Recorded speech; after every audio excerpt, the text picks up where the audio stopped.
The cold morning sun glinted off the glass towers of downtown Seattle as Richard Harlow, a man whose name was printed in every business magazine, stepped out of his sleek black Mercedes.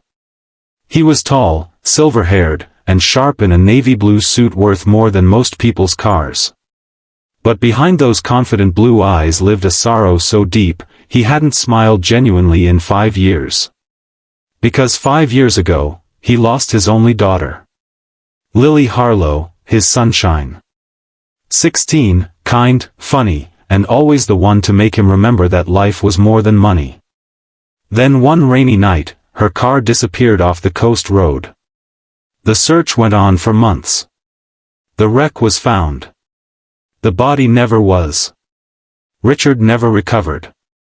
That morning, he was visiting one of his newest construction sites, a massive residential tower his company was building for the elite. He walked briskly, giving orders to his assistant. Workers in dusty overalls cleared the path as he approached. Then he saw her. A young woman, maybe 21, in a yellow hard hat and paint-stained jeans, carrying a bucket of tools.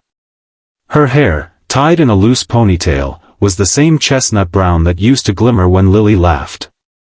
But it wasn't just the hair, it was the eyes. Bright green, just like his daughter's. The same curve in the cheek when she looked up. The same way she bit her lip when she concentrated. Richard froze. His briefcase slipped from his hand. The worker frowned, startled. "Sir? Are you okay?" Her voice, soft, uncertain, hit him like thunder. It was Lily's voice. The entire site seemed to fade around him. "Lily," he whispered. The young woman blinked, confused. Sorry, sir. My name's Anna. Do you need help?" For a moment, Richard couldn't breathe. His assistant, noticing his frozen expression, stepped closer. "Mr. Harlow, are you all right?" But Richard couldn't stop staring. That face, that voice. It was impossible. And that's when the mystery began. Movie camera, hook moment for viewers. If you're watching this and you've ever lost someone you love, what would you do if one day, you saw them standing right in front of you?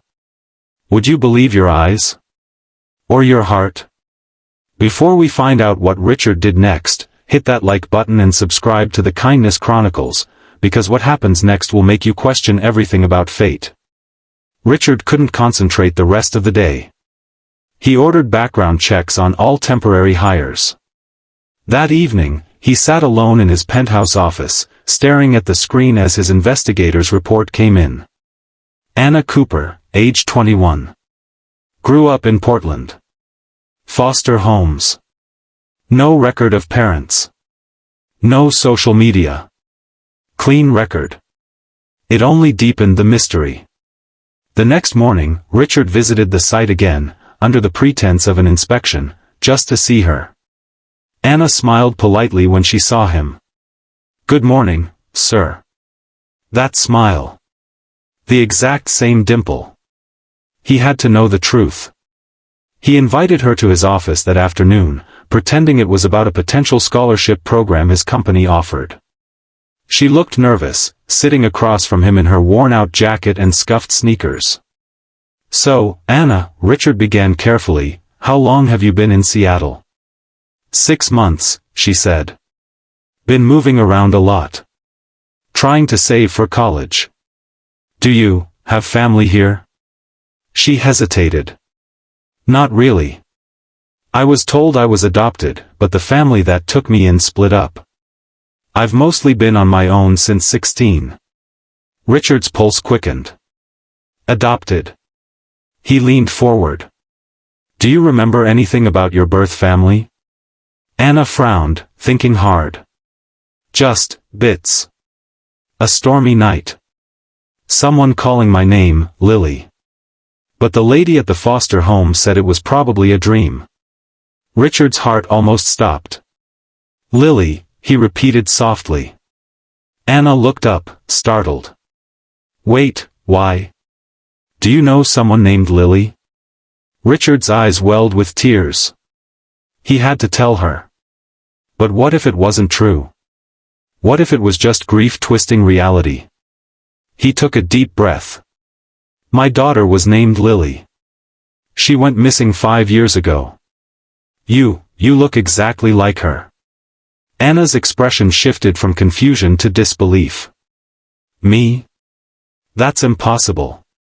I know how it sounds, Richard said, voice trembling.